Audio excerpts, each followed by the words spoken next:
Hello friends, Sindhu Bhairavi சீரியலில் என்ன நடக்குதுன்னு பார்க்கலாம் வாங்க. வீடியோவை ஸ்கிப் பண்ணாமல் கடைசி வரைக்கும் பாருங்கள். நம்ம சிவா சிந்து கிட்ட சொல்கிறாங்க, இங்கே பாரு சிந்து, இனிமே நீ எக்காரணத்துக்காகவும் கவலைப்படவே கூடாது, உன்னை கண்கலங்கவும் விட மாட்டேன் அப்படின்னு சொல்லிட்டு உடனே இங்கே நம்ம சிந்து இருந்துட்டு, என்ன டாக்டரே என்னென்னமோ பேசுகிறேன், எனக்கு ஒன்றுமே புரியல அப்படின்னு சொல்லிட்டு, எல்லாமே போக போக புரியும் அப்படின்னு சொல்கிறாங்க.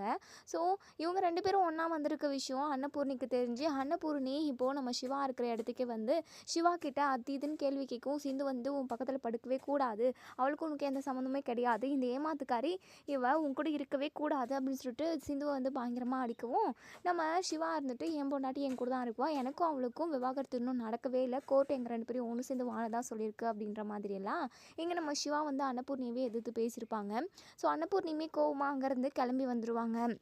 நம்ம சிந்துக்கு பயங்கர ஒரு ஆச்சரியமாகவும் இருக்குது, அதிர்ச்சியாகவும் இருக்குது, சந்தோஷமாகவும் இருக்குது. ஏன்னா தனக்காக அன்னபூர்ணி இது வரைக்குமே எப்போவுமே எதிர்த்து பேசாத நம்ம சிவா அன்னபூர்ணியை எதிர்த்து பேசிட்டாங்க, அதுவும் தனக்காக பேசியிருக்காங்கன்னு சொல்லிட்டு இங்கே நம்ம சிந்து ரொம்பவே சந்தோஷப்படுறாங்க. நம்ம சிவா கிட்ட, டாக்டரே இந்த அளவுக்கு நீங்கள் எனக்கு சப்போர்ட்டிவாக இருப்பீங்க, எனக்கு பக்க பலமாக நிற்பீங்கன்னு சொல்லிட்டு நான் கொஞ்சம் கூட எதிர்பார்க்கல டாக்டரே அப்படின்னு சொல்லிட்டு உடனே இங்கே நம்ம சிவா இருந்துட்டு, இங்கே பாரு சிந்து, இனிமேல் நான் ஒவ்வொரு நிமிஷமும் ஒவ்வொரு நொடியுமே உனக்காக மட்டும்தான் டைம் ஸ்பெண்ட் பண்ண போகிறேன், இனிமேல் யாருக்காகவும் நான் யோசிக்க போகிறதில்ல. ஏன்னா இப்போ வரைக்குமே எனக்காக நீ எவ்வளவோ கஷ்டப்பட்டுக்கிட்டு இருக்க, இதுக்கப்புறமும் நீ எனக்காக கஷ்டப்பட வேண்டாம் சிந்து அப்படின்னு சொல்லிட்டு சிவா சொல்கிறாங்க. ஸோ இவங்க ரெண்டு பேருமே சந்தோஷமாக ஹாப்பியாக இருக்காங்க. இன்னொரு சைடு நம்ம அன்னபூர்ணி பயங்கர கோவமாக வீட்டுக்கு போகிறாங்க.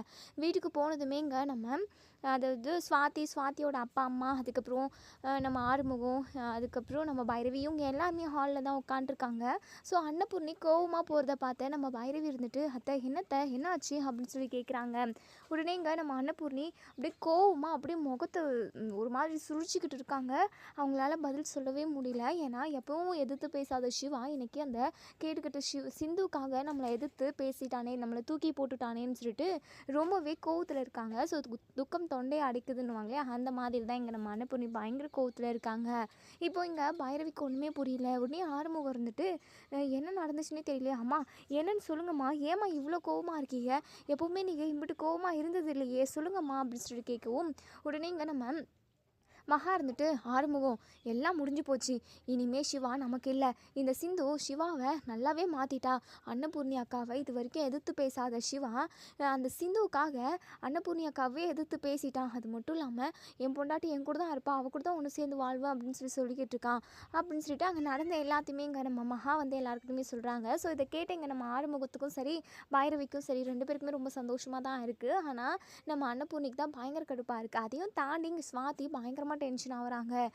என்ன சொல்கிறீங்க ஆண்டி, சிந்துக்காக சிவா இப்படி பேசினாரா, அந்த சிந்து தான் சரியான ஏமாத்துக்காரி இல்லை, அவள் எவ்வளோ பெரிய விஷயத்த நமக்கு எவ்வளோ பெரிய கொடுமையை செஞ்சுருக்கா, இந்த வீட்டுக்கு துரோகம் செஞ்சுருக்கா, அவளுக்காகவா சிவா சப்போர்ட் பண்ணாரு அப்படின்னு சொல்லிட்டு நம்ம ஸ்வாதி பயங்கர ஷாக்கிங்காக கேட்குறாங்க.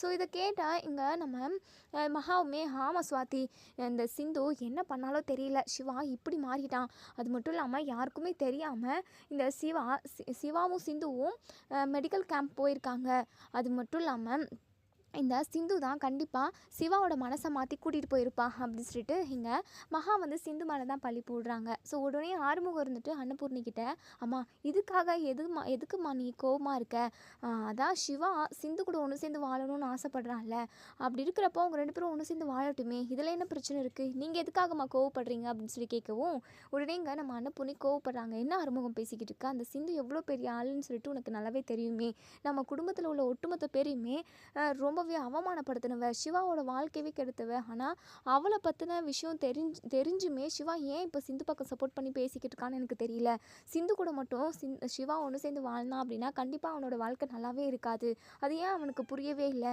அதையும் தாண்டி இது வரைக்குமே சிவா நான் சொன்னதை மீறி எதுவுமே பேசினது கிடையாது, ஆனால் இன்னைக்கு அவன் என்னவே எதிர்த்து பேசிட்டான், என் மேலே அவனுக்கு சுத்தமாக பாசம் இல்லை, எல்லாமே போயிடுச்சு அப்படின்னு சொல்லிட்டு பயங்கரமாக கடுப்பில் அழுதுகிட்டு இருக்காங்க. உடனே ஆறுமுகம் இருந்துட்டு, இங்கே பாருமா, அவங்கவுங்க மனசுக்கு பிடிச்ச மாதிரி எல்லாருமே வாழட்டுமே, ஏன் நம்ம வந்து ஒருத்தவங்கள இப்படி இருக்கக்கூடாது அப்படி இருக்கக்கூடாதுன்னு சொல்லணும், அதெல்லாம் ரொம்ப தப்புமா, சிவாவுக்கு பிடிச்ச மாதிரி பிடிச்சவங்க கூட ஒன்று சேர்ந்து சந்தோஷமாக வாழட்டுமே அப்படின்னு சொல்லிட்டு உடனே இங்கே ஸ்வாதி ரொம்பவே டல்லாக இருக்காங்க.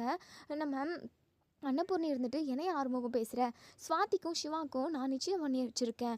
அவங்க 2 பேருக்கும் கல்யாணம் பண்ணி வைக்கணும்னு நான் நினைக்கிறேன். அது மட்டும் இல்லாமல் ஸ்வாதி நிறைய படிச்சிருக்கா, ரொம்ப ரொம்ப நல்ல பொண்ணு. சிவாவும் ஸ்வாதியும் ஒன்று சேர்ந்து வாழ்ந்தாங்க அப்படின்னா ரொம்ப நல்லாயிருக்கும். ஸ்வாதியுமே நல்ல பொண்ணு, சிவாவை ரொம்ப நல்லா பார்த்துப்பா. நான் அவனோட வாழ்க்கை எப்படியெல்லாம் இருக்கணும்னு சொல்லிட்டு ஒரு மைண்ட்குள்ளே அவ்வளோ ஒரு கோட்டையை கட்டி வச்சுருக்கேன். ஆனால் சிவா அதை எதையுமே கொஞ்சம் கூட புரிஞ்சிக்காம அந்த சிந்து பக்கம் சாஞ்சிட்டானேன்றது தான் என்னால் சத்தியமாக ஏற்றுக்கவே முடியல. அப்படி சொல்லிட்டு அன்னபூர்ணியும் பயங்கரமாக டென்ஷனில் இருக்காங்க. ஸ்வாதிக்குமே பயங்கர அழுகழுகையாக வருது. ஸ்வாதியோட அப்பா அம்மா இருந்துட்டு உடனே இங்கே நம்ம அன்னபூர்ணிக்கிட்ட, அக்கா என்னக்கா இதெல்லாம், என் பொண்ணுக்கு சிவாவை கல்யாணம் பண்ணி வைக்கிறதா நீங்கள் தானே சொன்னீங்களே, நீங்கள் தானே அவள் மனசில் ஆசையை வளர்த்து விட்டீங்க. இப்போது என் ஸ்வாதி என் பொண்ணோட முகத்தை பாருங்கள் எப்படி வாடி போயிருக்குன்னு. இதெல்லாம் ரொம்ப தப்புக்கா. இங்கே பாருங்கள், சிவா மட்டும் ஸ்வாதியை கல்யாணம் பண்ணிக்கல அப்படின்னா இங்கே நடக்கிறதே வேறக்கா. அதுக்கப்புறம் சிவாவை நான் போலீஸில் பிடிச்சி கொடுத்துருவேன். என் பொண்ணோட மனசை கெடுத்து என் பொண்ணோட வாழ்க்கையவே கெடுத்துட்டான்னு சொல்லிட்டு கண்டிப்பாக நான் அவன் மேலே கம்ப்ளைண்ட் பண்ணி உள்ளே தள்ளிடுவோம் பார்த்துக்கோங்க அப்படின்னு சொல்லிட்டு எங்கள் நம்ம ஸ்வாதியோட அப்பா சொல்கிறாங்க. ஸோ இதை கேட்ட அன்னபூர்ணி இருந்துட்டு, இங்கே பாரியா, இங்கே அப்படியெல்லாம் பண்ணிடாத. கண்டிப்பாக சிவா ஸ்வாதியை கல்யாணம் பண்ணிப்பான். அதுக்கு நான் உனக்கு உத்தரவாதம் தரேன். அந்த சிந்து தான் எதையோ பேசி சிவாவோட மனசை கெடுத்து வச்சுருக்கா, மற்றபடி வேறு ஒன்றுமே இல்லை அப்படின்னு சொல்லிட்டு இன்னொரு சைடு இங்கே நம்ம சிந்துவும் சிவாவும் அவங்க நினச்ச மாதிரி அவங்க வாழ்க்கையை வாழவும் ஆரம்பிச்சிட்டாங்க. அதே சமயம் ரொம்ப சந்தோஷமாகவும் இருக்காங்க. அதையும் தாண்டி நம்ம சிவா வந்து சிந்து தான் கடைசி வரைக்கும் நமக்கு அவ கூட தான் ஒன்று சேர்ந்து வாழணுன்ற ஒரு முடிவை எப்போ எடுத்தாச்சு. ஸோ 2 பேருமே அவங்க சந்தோஷமாக இருக்கிறாங்க. மறுநாள் காலையில் இங்கே நம்ம சிவாவும் சிந்துவும் வீட்டுக்கு வராங்க. வீட்டுக்கு வந்ததுமே இங்கே நம்ம அதாவது அன்னபூரணி இருந்துட்டு, இங்கே பாரியா சிவா, இதெல்லாம் ரொம்ப தப்பியா, ஸ்வாதியும் நீ தான் ஒன்று சேர்ந்து வாழணும் அப்படிங்கிற மாதிரி சொல்லவும், இங்கே சிவா இருந்துட்டு, என்ன பெரியம்மா ஏன் இப்படியெல்லாம் பேசுகிறீங்க, ஸ்வாதிக்கும் எனக்கும் கல்யாணம் நடந்துச்சு அப்படின்னா அது ரொம்ப தப்பாக போயிடும். அது மட்டும் இல்லாமல் என் மனசில் சிந்து மட்டும்தான் இருக்கா. ஸ்வாதிக்கு ஒரு நல்ல பையனை பார்த்து கல்யாணம் பண்ணி வைங்க. திரும்பவும் என்கிட்ட எதுவும் பேசாதீங்க அப்படின்னு சொல்லிட்டு ஹாஸ்பிட்டலுக்கு கிளம்பி போயிடுறாங்க. இங்கே சிந்து வந்து வெளியில் அடுப்பு அடியில் சமைச்சிக்கிட்டு இருக்காங்க. ஸோ அப்போ அன்னபூர்ணி வந்து, சிந்து, உனக்கு எவ்வளோ தைரியம் இருந்திருந்தா சிவாவோட மனசை மாற்றி அவனை எனக்கு எதிராக திருப்பிட்ட. இப்போ வரைக்குமே, அதாவது நேற்று வரைக்குமே அவன் நான் சொன்ன பேச்சை தாண்டி வேறு எதுவுமே மூச்சு கூட விட மாட்டான். அப்படி இருந்த பையனை நீ என்னடி பண்ணி மாற்றின அப்படின்னு சொல்லிட்டு அன்னபூர்ணி பயங்கரமாக கோவமாக பேசுகிறாங்க. ஸோ உடனே இங்கே நம்ம சிவா அதாவது நம்ம சிந்து இருந்துட்டு, இங்கே பாருங்கத்த, நான் எதுவுமே சொல்லி மாற்றவே கிடையாது. தயவு செஞ்சு என்னை நீங்கள் தப்பாக நினச்சிக்காதீங்க. டாக்டர் இப்படி செஞ்சது, உங்களை எதிர்த்து பேசுனது, இது எல்லாமே எனக்கே அதிர்ச்சியாக தான் இருக்குது அப்படின்னு சொல்லிட்டு சிந்து சொல்கிறாங்க. ஸோ உடனே இங்கே நம்ம அன்னபூர்ணி இருந்துட்டு, ஏய் பொய் சொல்லாதடி, நீ தான் ஏதோ ஒன்று பண்ணியிருக்க. இங்கே பாரு, நீ அதாவது சிவாவே சொன்னாலும் சரி, கடைசி வரைக்கும் உன்னையும் சிவாவையும் ஒன்று சேர்ந்து வாழவே விட மாட்டேன். சிவா ஸ்வாதியை கல்யாணம் பண்ணிக்கிட்டு சந்தோஷமாக வாழ்வான். அதுக்கான ஏற்பாடு தாண்டி இப்போ நான் பண்ணிக்கிட்டு இருக்கேன். ஒழுங்காக இந்த வீட்டை விட்டு போயிடு அப்படின்னு சொல்லுவோம். இங்கே பாருங்கத்த, நீங்கள் என்ன சொன்னாலும் நான் கேட்பேன். ஆனால் சிவா டாக்டரை மட்டும் விட்டுட்டு நான் எக்காரணத்துக்காகவும் போகவே மாட்டேன். அவங்க தான் என் உயிர், அவங்க தான் என் உலகம். அப்படி இருக்கிறப்போ அவங்கள நான் விட்டுட்டு போகவே மாட்டேன் அப்படின்னு சொல்லிட்டு சிந்து வந்து சொல்கிறாங்க. ஸோ அன்னபூர்ணிக்கு பயங்கரமாக கடுப்பாகுது. என்ன பண்ணி வீட்டை விட்டு துரத்தலாம் அப்படின்னு சொல்லிட்டு பயங்கரமாக யோசிச்சுக்கிட்டு இருக்காங்க. இப்படியே ஒரு கொஞ்ச நாள் போகுது. 1 மாதம் ஆகுது, 2 மாதம் ஆகுது. அதுக்கப்புறம் இங்கே அன்னபூர்ணி இப்படியே விட்டு வச்சுருந்தா நம்மளால் இன்னுமே பண்ண முடியாது. ஒரே அடியாக இந்த சிந்து சிவாவை ஒரே அடியாக இந்த வீட்டை விட்டு கூட்டிகிட்டு போகிறதுக்கு கூட நிறைய வாய்ப்பு இருக்குது. அதுக்கு முன்னாடியே இவளை இந்த வீட்டை விட்டு அனுப்பணும் அப்படின்னு சொல்லிட்டு ஒரு பிளான் பண்ணுறாங்க. இப்போ நம்ம சிவா வந்து அப்போ தான் ஹாஸ்பிட்டல்லேருந்து வேலையெல்லாம் முடிச்சுட்டு வீட்டுக்கு வரவும், நம்ம சிந்து வந்து வெளியில் சமைச்சிக்கிட்டு இருக்காங்க. உடனே பார்த்துட்டு, என்ன சிந்து பண்ணிக்கிட்டு இருக்கேன், இன்றைக்கி என்ன ஸ்பெஷல், எனக்காக என்ன செஞ்ச அப்படின்னு சொல்லி கேட்கவும், உடனே நம்ம சிந்து இருந்துட்டு, டாக்டரே உங்களுக்காக நான் ஸ்பெஷலாக செஞ்சுருக்கேன். என்ன தெரியுமா, பிரியாணி, உங்களுக்கு பிடிச்ச சிக்கன் பிரியாணி தான் செஞ்சுருக்கேன் அப்படின்னு சொல்கிறாங்க. ஸோ உடனே இங்கே நம்ம அதாவது சிவாவுக்கு உடனே சாப்பிடணும் போல தோணுது. சிந்து, எனக்காக செஞ்சுருக்கேன்னு சொல்கிற, சும்மாவே நீ அதாவது சூப்பராக சமைப்பேன், அதுவும் எனக்காக ஸ்பெஷலாக சமைச்சிருக்கப்போ ரொம்ப நல்லாயிருக்கும். கொஞ்சம் இப்போவே போடுறியா, இப்போவே சாப்பிடணும் போல் இருக்குது அப்படின்னு சொல்லிட்டு உடனே இங்கே நம்ம சிந்துவுமே சாப்பாடு போட்டு கொடுக்குற டைமில் அப்படியே மயக்கம் போட்டு கீழே விழுந்துடுறாங்க. உடனே நம்ம சிவா ரொம்பவே பதறி போகிறாங்க. சிந்து, என்னாச்சு சிந்து, எந்திரி சிந்து அப்படின்னு சொல்லிட்டு பதட்டத்தில் என்ன பண்ணுறதுன்னு கூட தெரியல. தான் டாக்டரு அப்படின்றத கூட மறந்துடுறாங்க நம்ம சிவா. ஐயோ சிந்துக்கு என்னாச்சு தெரியல, ஆறுமுகம் ஆறுமுகம் அப்படின்னு சொல்லிட்டு கூப்பிட்டுக்கிட்டே இருக்காங்க. ஸோ ஆறுமுகமும் வராங்க. சிவா, என்னாச்சு சிந்துக்கு அப்படின்னு சொல்லிட்டு, என்னாச்சுன்னே தெரியல, நல்லா தான் பேசிக்கிட்டு இருந்தா, மயங்கி விழுந்துட்டா, எனக்கு ரொம்ப பதட்டமாக இருக்குது ஆறுமுகம் அப்படின்னு சொல்லிட்டு உடனே உடனே இங்கே நம்ம ஆறுமுகம் இருந்துட்டு சிவா நீயே டாக்டர் தானே, அவளுக்கு என்னாச்சுன்னு பாரு அவங்களுக்கு அப்படின்னு சொல்லிட்டு உடனே நம்ம அதாவது சிவா இருந்துட்டு அவங்க பேக்கில் இருக்க ஸ்டெத்தஸ்கோப் அதெல்லாம் எடுத்து பார்க்குறாங்க. ஸோ நாடி துடிப்பு எல்லாத்தையுமே பார்க்குறாங்க. சாதாரண மயக்கம் அப்படின்ற மாதிரி தான் தெரியுது. ஸோ அவங்க ப்ரெக்னெண்ட்டாக இருக்கிற விஷயம் அவங்களால நாடி துடிப்பு பார்த்து கண்டுபிடிக்க முடியல. அதாவது யூஸ்வலாக அதாவது யூரின் டெஸ்ட் எல்லாம் எடுத்தால் தான் அவங்க ப்ரெக்னெண்ட்டாக இருக்காங்கன்ற விஷயத்தவே டாக்டர்ஸே பார்ப்பாங்க. ஒரு சிலவங்க அந்த காலத்து ஆளுங்க வந்து பாட்டி மாசெல்லாம் கையை பிடிச்சி பார்த்து நாடி துடிப்பிலே சொல்லிடுவாங்க. ஸோ இதை கண்டுபிடிக்க முடியல. ஒருவேளை இவளுக்கு பிபி தான் அதிகமாக இருக்குமோ அப்படின்னு சொல்லிட்டு நினைக்கிறாங்க. அதையும் செக் பண்ணி பார்க்குறாங்க. ஆனால் இல்லை. ஸோ நம்ம ஆறுமுகம் இருந்துட்டு சரி சிவா நம்ம இப்போவே ஹாஸ்பிட்டலுக்கு கூட்டிகிட்டு போவோம் அப்படின்னு சொல்லிட்டு நம்ம ஆறுமுகம் சொல்லுவோம். உடனே இவங்க 2 பேருமே சிந்துவை கூட்டிக்கிட்டு ஹாஸ்பிட்டலுக்கு போகிறாங்க. அதாவது லேடி டாக்டர்கிட்ட தான் கூட்டிகிட்டு போகிறாங்க. ஸோ அவங்கக்கிட்ட சொன்னதுமே செக் பண்ணி பார்க்குறாங்க. எந்த பிரச்சனையுமே இல்லை, நம்ம யூரின் டெஸ்ட் தான் எடுக்கணும் அப்படின்ற மாதிரி சொல்கிறாங்க. ஸோ அந்த டெஸ்ட் எடுத்ததுக்கப்புறம் தான் தெரியுது அதாவது நம்ம சிந்து வந்து ப்ரெக்னெண்ட்டாக இருக்க விஷயம். ஸோ நம்ம டாக்டர் வந்து எங்கள் சிவா கிட்ட சிவா வாழ்த்துக்கள் சிவா, நீங்கள் அப்பா வாங்க போகிறீங்க அப்படின்னு சொல்லிட்டு டாக்டர் சொல்கிறாங்க. ஸோ இதை கேட்ட இங்கே நம்ம சிவா பயங்கர சந்தோஷப்படுறாங்க. ஆறுமுகம் இருந்துட்டு சிவா சூப்பர் சிவா அப்படின்னு சொல்லிட்டு அதுக்கப்புறம் மயக்கம் கொஞ்ச நேரம் கழித்து நம்ம சிந்துவுக்குமே மயக்கம் தெளியுது.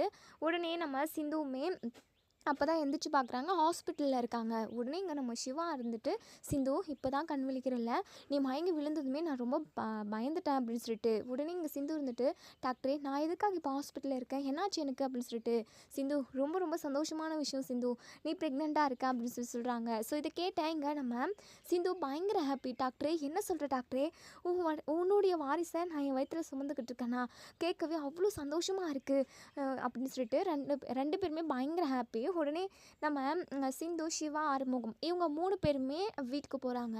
ஸோ வீட்டுக்கு போனதுமே இங்கே அன்னபூர்ணி பயங்கரமாக கோவமாக இருக்காங்க. ஏன்னா இவங்க 3 பேருமே வெளியே போன விஷயம் நம்ம அன்னபூர்ணிக்கு தெரிய வந்திருக்கு. யார் மூலமாக அப்படின்னா மகா மூலமாக தான். ஸோ இவங்க மகா இப்படி சொன்னதுமே 1க்கு 2க்கா சொல்லி விட்டுருப்பாங்க போல். ஸோ அன்னபூர்ணி பயங்கர கோவமாக இருக்காங்க. சிந்து வந்ததுமே பல்லார்னு ஒரு ஓங்கி அறைய பார்க்குறாங்க. உடனே நம்ம சிவா வந்து கையை பிடிச்சிடுறாங்க. என்ன பிரியம்மா எப்போ பார்த்தாலும் சிந்துவை நீங்கள் அடிக்கிறதுலே குறியாக இருக்கீங்க, எதுக்காக இப்போ சிந்துவை அடிக்க வரீங்க நீங்கள் அப்படின்னு சொல்லி கேட்கவும் உடனே நம்ம அன்னபூர்ணி இருந்துட்டு என்ன சிவா கொஞ்ச நேரம் கூட உன்னை வீட்டில் இருக்க வைக்கிறதில்ல, நாள் ஃபுல்லாக நீ ஹாஸ்பிட்டலில் போயிட்டு வேலை பார்க்குற, அதுக்கப்புறம் ஈவினிங்கில் நைட் டைமில் தான் வர, அந்த டைமில் கூட இவன் உன்னை இந்த வீட்டில் விட மாட்டாளா, எங்கள் கூடலாம் பேசவே விட மாட்டாளா, எப்பயாவது எங்கேயாவது வெளியே கூட்டிகிட்டு போயிட்டே இருக்கணுமா என்ன அப்படின்னு சொல்லிட்டு நம்ம அன்னபூர்ணி வந்து சொல்லவும் இதை கேட்டால் நம்ம சிவா இருந்துட்டு இங்கே பாருங்கள் பெரியம்மா என்ன நடந்ததுன்னு தெரியாமல் நீங்கள் பாட்டுக்கு கண்டுபிடி பேசாதீங்க, சிந்துவை இனிமேல் கை நீட்டி அடிக்கிற வேலை வச்சுக்காதீங்க, சிந்து ப்ரெக்னெண்ட்டாக இருக்கா அப்படின்னு சொல்கிறாங்க. ஸோ இதை கேட்டீங்க நம்ம அன்னபூர்ணி பயங்கரமாக ஷாக் ஆகுறாங்க. உடனே நம்ம மகா இருந்துட்டு சிவா என்னையா சொல்கிற அப்படின்னு சொல்லி கேட்கவும் ஆமாம் சிந்து ப்ரெக்னெண்ட்டாக இருக்கா, இதுக்கப்புறம் இந்த வீட்டில் உள்ள யாருமே சிந்துவை ஏதாவது பேசுகிறதோ இல்லை திட்டுறதோ அப்படி ஏதாவது வச்சுக்கிட்டிங்க அப்படின்னா அவ்வளோதான், நடக்கிறதே வேறு அப்படின்ற மாதிரி சிவா வீட்டில் உள்ள எல்லார்கிட்டையுமே கண்டிஷனாக சொல்லிடுறாங்க. ஸோ அன்னபூர்ணிக்கு பயங்கர கோவம் வருது. அதே சமயம் சிந்து ப்ரெக்னெண்ட்டாக இருக்கிறதுனால வேறு எதுவுமே பண்ண முடியாது அப்படின்ற மாதிரி தான் சிவா கிட்டேருந்து சிந்துவை நிரந்தரமாக பிரிச்சிடணும்னு சொல்லிட்டு யோசிச்சு அன்னபூர்ணி சிந்து ப்ரெக்னெண்ட்டாக இருக்காங்க, சிவாவோட வாரிசை சுமந்துக்கிட்டு இருக்காங்க, இந்த வீட்டுக்கு முதல்ல வாரிசு வரப்போகுதுன்னா அது சிந்து மூலமாக தான் அப்படிங்கிற விஷயத்த புரிஞ்சுக்கிட்ட நம்ம அன்னபூர்ணி நம்ம சிந்து மேலே இருக்கிற கோவத்தை எல்லாத்தையுமே தூக்கி போட்டுட்டு நம்ம சிந்து கிட்ட ரொம்பவே கேஷுவலாக ரொம்பவே பாசமாக பேசுகிறாங்க. சிந்து இது வரைக்கும் நடந்த எல்லாத்தையுமே நம்ம மறந்துடுவோம், இதுக்கப்புறம் நம்ம எல்லாருமா ஒன்று சேர்ந்து சந்தோஷமாக இருப்போம், இந்த வீட்டோட வாரிசை நீ சுமந்துக்கிட்டு இருக்க, அப்படி இருக்கிறப்போ நீ சந்தோஷமாக நிம்மதியாக இருக்கணும், உன்னுடைய ஹெல்த் ரொம்ப ரொம்ப முக்கியம், குழந்தைய பத்திரமா நீ பெற்றெடுக்கணும் அப்படின்ற மாதிரியெல்லாம் அட்வைஸ் சொல்ல ஆரம்பிச்சிடுறாங்க. ஸோ சிந்துக்கு ரொம்ப சந்தோஷம். இப்போ குழந்தை உருவானதுனால இப்போது நம்ம அன்னபூரணி மனசில் நம்ம சிந்து இடம் பிடிச்சிட்டாங்க. சிந்து மேலே இருந்த கோவம் ஒட்டுமொத்தமும் இப்போது காணாமல் போயிடுச்சு. ஆனால் மகாக்கு அப்படி கிடையாது, குழந்தைய பாரு ஹத்திய பாருன்ற மாதிரி தான். இங்கே பாருங்கள் நான் சும்மாவே இருக்க மாட்டேன், என் பையன் சிவா கூட சிந்து ஒன்று சேர்ந்து வாழவே கூடாது அப்படின்னு சொல்லிட்டு ஃபஸ்ட்டு இருந்து இவங்க ஸ்டார்ட் பண்ணவும் சிவா இருந்துட்டு இங்கே பாருங்கள் நீங்கள் யாருன்னு எனக்கு தெரியாது, என் அம்மான்னு சொல்லிக்கிறதுக்கு கூட எனக்கு உங்களை பார்த்தா வெக்கமாக இருக்குது, அந்தளவுக்கு நீங்கள் கீழ்த்தரமாக நடந்துக்கிட்டு இருந்திருக்கீங்க, அம்மனோட நகன் கூட பார்க்காம நகையை திருடி சிந்து மேலே அபாண்டமாக பழி போட்டிங்கள, அதை விட மிகப்பெரிய பழியெல்லாம் அதாவது மிகப்பெரிய பாவமெல்லாம் வேறு எதுவுமே கிடையாது, சிந்து எந்த துரோகமும் எந்த தப்பும் பண்ணாதவ, அவள் ஒரே ஒரு சின்ன பொய் சொல்லி தான் கல்யாணம் பண்ணிக்கிட்டா என்ன, அது உண்மைதான். ஆனால் அவள் என்னை உண்மையாக நேசிச்சிருக்கா, உண்மையான பாசம், லவ், காதல்னு இது எல்லாமே உண்மையாக வச்சுருக்கா. அந்த உண்மையான பாசமும் லவ்வும் தான் அவளை பொய் சொல்ல வச்சதே தவிர மற்றபடி கெட்ட எண்ணமெல்லாம் கிடையாது. ஆனால் உங்களுக்கு மனசு ஃபுல்லாக, என் உடம்பு ஃபுல்லாக, உங்கள் ரத்தம் ஃபுல்லாக கெட்ட எண்ணம் தான் நிறைஞ்சிருக்கு. இங்கே பாருங்கள், தேவையில்லாமல் சிந்துவை காயப்படுத்தணும் இல்லை கஷ்டப்படுத்தணும் அப்படின்னு நினச்சிங்க, அவ்வளோதான். நான் சும்மாவே இருக்க மாட்டேன், மனுஷனாகவே இருக்க மாட்டேன் அப்படிங்கிற மாதிரி சொல்கிறாங்க. ஸோ உடனே இங்கே நம்ம சிவா இருந்துட்டு இப்படி சொன்னதுமே மகாவுக்கு பயங்கரமாக கடுப்பாகுது. எல்லார் முன்னாடியும் பேசி ஒரு பிரயோஜனமும் இல்லை. சிந்துவை எப்படி இந்த வீட்டை விட்டு வெளியே அனுப்பணும்னு எனக்கு தெரியும் அப்படின்னு சொல்லிட்டு மகா வந்து நினைக்கிறாங்க. ஸோ மகா பயங்கர டென்ஷனாக போய் வெளியே உட்காந்து கோவமாக யோசிச்சுக்கிட்டு இருக்காங்க என்ன பண்ணலான்னு சொல்லிட்டு. ஐஷுமே வந்து அம்மா என்னம்மா இப்படி ஆகிப்போச்சே, இந்த சிந்துவை நிரந்தரமாக வீட்டை விட்டு துரத்தலான்னு பார்த்தா அவள் நிரந்தரமாக இந்த வீட்டிலே குதி கொண்டு இருப்பா போல் அப்படி சொல்லிட்டு சொல்கிறாங்க. உடனே இங்கே நம்ம மகா இருந்துட்டு, இங்கே பாரு ஐஷு, அதுக்கு மட்டும் நடக்கவே நடக்காது, நான் ஒரு பிளான் பண்ணி வச்சுருக்கேன். அந்த பிளானை வச்சு அந்த சிந்துவை வீட்டை விட்டு துரத்துறேன். என்னம்மா பிளான் அப்படின்னு சொல்லி கேட்கவும், சிந்து வந்து இப்போது அன்னபூர்ணி அக்கா மன்னிச்சு ஏற்றுக்கிறதுக்கு காரணம் என்ன, அந்த குழந்தை தானே, அந்த குழந்தைய என்ன பண்ணணும்னு எனக்கு தெரியும் அப்படின்னு சொல்லி சொல்கிறாங்க. ஸோ ஐஷு இருந்துட்டு பிளான் என்னன்னு முழுசாக சொல்லுமா அப்படின்னு சொல்லி கேட்கவும், அதெல்லாம் நான் பண்ணுறப்ப பார்த்துப்போம், அதாவது நடக்கிறப்ப பார்த்து சந்தோஷப்பட ஐஷு அப்படின்னு சொல்லிட்டு எங்கள் மகா வந்து போயிடுறாங்க. ஸோ இப்போது இங்கே நம்ம சிந்து வந்து ரொம்ப சந்தோஷமாக இருக்காங்க. சிந்துவுக்காக அன்னபூரணியே அவங்க கையாலேயே ஒவ்வொரு டிஷ்ஷாக, அது ஹெல்த்தியான ஃபுட்டாக சமைச்சு கொண்டு வந்து கொடுக்குறாங்க. அத்தை எனக்காக நீ எதுக்கு அத்தை கஷ்டப்படுறீங்க அப்படின்னு சொல்லிட்டு, இங்கே பாரு சிந்து, இனிமேல் நீ தனியாக சமைச்சு கஷ்டப்பட வேண்டவே வேண்டாம். நீ சந்தோஷமாக இருக்கணும், மனசு நிறைய உனக்கு சந்தோஷம் மட்டும்தான் இருக்கணும், அதையும் தாண்டியும் உன்னுடைய உடம்பு ஹெல்த்தியாக இருக்கணும். நீ ஹெல்த்தியாக இருந்தால் தானே குழந்தையுமே ஹெல்த்தியாக வளரும். அதுக்காக தான் உனக்காக நான் ரொம்பவே கஷ்டப்பட்டு சமைச்சு கொண்டு வந்தேன். இந்த கஷ்டம் எனக்கு சந்தோஷமாக தான் இருக்குது சிந்து. சிவாவோட குழந்தைக்காக நான் இதை செய்கிறேன், அவ்வளோதான். சாப்பிடு சிந்து அப்படின்னு சொல்லிட்டு சாப்பிட்றவர்களுக்கெல்லாம் ஒரு ஜூஸை போட்டு கொண்டு வந்துடுறாங்க. ஐயோ அத்தை, என்ன அத்தை இப்போ தானே சாப்பிட வச்சிங்க, அதுக்குள்ளே ஜூஸ் கொண்டு வரீங்களே, இது எல்லாத்தையும் நான் எப்படி சாப்பிட்றது அப்படின்ற மாதிரிலாம் கேட்கவும், உடனே இங்கே நம்ம அன்னபூர்ணி இருந்துட்டு, இங்கே பாரு சிந்து, இப்படியெல்லாம் நீ ஹெல்த்தியாக சாப்பிட்டுக்கிட்டே இருந்த அப்படின்னா தான் நீயும் ஹெல்த்தியாகவும் குழந்தையும் ஹெல்த்தியாகவும் இருக்க முடியும். நீ குழந்தைய நல்லபடியாக பெற்றெடுக்கணும்ல, டெலிவரி பெயின்ன்றது சும்மா நினச்சிக்கிட்டு இருக்கியா, அதெல்லாம் அனுபவிச்சா தான் தெரியும். அதை விட பெரிய வலி இந்த உலகத்தில் வேறு எதுவுமே கிடையாது அப்படின்னு சொல்லி சொல்கிறாங்க. ஸோ நம்ம சிந்துக்கு ரொம்ப சந்தோஷமாக இருக்குது. அத்தை நீங்கள் எனக்காக இம்புட்டெல்லாம் செய்கிறீங்க அப்படின்னு நினச்சாவே மனசுக்கு அம்புட்டு திருப்தியாக இருக்குத்த அப்படின்னு சொல்லி சொல்கிறாங்க. அதுக்கப்புறம் இங்கே நம்ம சிவாவுமே வேலை முடிச்சுட்டு, அதாவது ஹாஸ்பிட்டலில் வேலை முடிச்சுட்டு ஒரு 8 வராங்க. ஸோ வரப்போ பூவுமே வாங்கிட்டு வராங்க. சிந்துக்கு பிடிச்ச மல்லிகை பூ தான் வாங்கிட்டு வராங்க. ஸோ சிந்துக்கிட்ட எடுத்துகிட்டு வந்து கொடுக்குறாங்க. டாக்டரே எனக்காக வாங்கிட்டு வந்தீங்களா, சூப்பர், செம்மையாக இருக்குது டாக்டரே, இம்புட்டு நாளாக இந்த மாதிரி வாங்கிட்டு வந்து கொடுத்ததே கிடையாதே, எங்கேயாவது போகிறோம் அப்படின்னா அப்போ வாங்கி கொடுப்பேன் அப்படின்னு சொல்லிட்டு. சிந்து என்னமோ தெரியல, எனக்கு வாங்கிட்டு வரணும்னு தோணுச்சு, தலை நிறைய வச்சுக்கோ சரியா. ஆமாம் நீ சாப்பிட்டியே இல்லையா அப்படி சொல்லிட்டு. டாக்டரே அதை எதுக்காக சொல்கிறீங்க, அன்னபூர்ணி அத்தை என்னை விழுந்து விழுந்து கவனிச்சுக்கிறாங்க, என்னுடைய குழந்தைக்காகவும் எனக்காகவும் அவங்க இந்த வீட்டில் எம்புட்டு வேலை செய்கிறாங்க தெரியுமா. என்ன சொல்கிற சிந்து. ஆமாம் டாக்டரே, எனக்காக அவங்க எனக்கு பிடிச்ச சமையலாக சமைச்சு கொண்டு வந்து கொடுத்துக்கிட்டே இருக்காங்க. 1 ஹவருக்கு ஒரு டைம் ஒரு ஜூஸ் போட்டு கொண்டு வந்து கொடுத்துட்றாங்க. அது மட்டும் இல்லாமல் வாட்டர் பாட்டிலில் தண்ணி கூட பிடிச்சிட்டு வந்து பக்கம் குடிக்கிறதுக்காக வச்சிடுறாங்க டாக்டரே. இப்படி என்னை ரொம்ப நல்லா பார்த்துக்கிறாங்க டாக்டரே அத்தை அப்படின்னு சொல்லிட்டு இங்கே நம்ம சிவா கிட்ட வந்து சிந்து சொல்கிறாங்க. ஸோ இதை கேட்டு நம்ம சிவாவுக்குமே ரொம்ப ரொம்ப சந்தோஷமாக இருக்குது.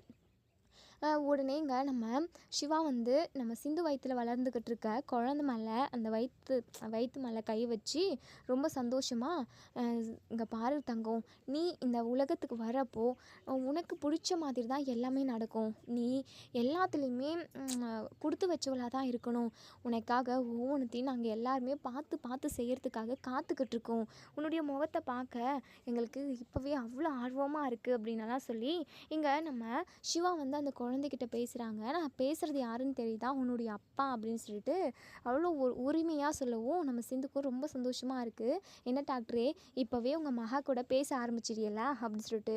ஆமாம் பின்ன என் பொண்ணு கூட நான் பேசுகிறேன், உங்களுக்கு என்ன அப்படின்னு சொல்லிட்டு நம்ம சிவா சொல்லவும், சரி டாக்டரே, உங்கள் பொண்ணு நீங்கள், உங்கள் வாய், உங்கள் பொண்ணு காது, பேசுகிறது நீங்கள், கேட்குறது அவ, நல்லா பேசிக்கிட்டு இருங்க அப்படின்னு சொல்லிட்டு நம்ம சிந்து வந்து சொல்கிறாங்க. ஸோ இப்போது இப்படியே ஜாலியாக பேசிக்கிட்டு போகிறாங்க. நம்ம அன்னபூர்ணியுமே இப்போ நம்ம சிந்துவை மன்னிச்சு ஏற்றுக்கிட்டாங்க. ஸோ ப்ளஸ் பாயிண்ட்டு தான். ஆனால் இங்கே மகா வந்து சிந்துவோட வயிற்றில் உள்ள குழந்தை இல்லாமல் பண்ணணுன்றதுக்காக ஒரு பிளான் பண்ணுறாங்க. ஸோ அதையுமே எக்ஸிக்யூட் பண்ணுறாங்க. ஸோ இந்த மகா பண்ணுற பிளானால் சிந்துவோட குழந்தைக்கும் சிந்துவுக்கும் எந்த ஒரு ஆபத்தும் நெருங்கக்கூடாது. நம்ம சிந்து நல்லபடியாக அந்த குழந்தைய பெற்றெடுக்கணும். சிந்து, சிவா, குழந்தை, அன்னபூர்ணின்னு அவங்க ஃபேமிலியில் உள்ள எல்லாருமே ரொம்ப சந்தோஷமாக இருக்கணும்னு நினைக்கிறவங்க இந்த வீடியோவுக்கு லைக் பண்ணி கமெண்ட் பண்ணி தெரிவிங்க.